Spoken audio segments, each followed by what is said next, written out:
Прошло еженедельное заседание служб жилищно-коммунального хозяйства в окружной администрации. Говорилось о том, что расходы города на ЖКХ можно увеличить путем перераспределения средств. Здесь есть системная проблема, которая была многолетней заложена. То есть у нас есть скажем так, неэффективное использование бюджетных средств в рамках субсидий, в рамках грантов, которые проводились раньше. Они не приводят к эффекту.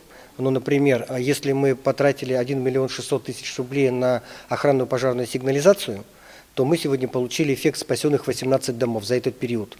Если мы вкладываем десятки миллионов рублей на гранты, которые распространяются в городе на посевы, на экспериментальные площадки, на какие-то визуальные мероприятия в виде переходов дорожных и так далее, которые для наших благополучателей, горожан, не приносят никакого эффекта, я с этим согласиться не могу. Обсуждалось также благоустройство города, улучшение качества работы по вывозу гаражей. Иннокентий Корякин, Айсен Попов, Якутск ТВ.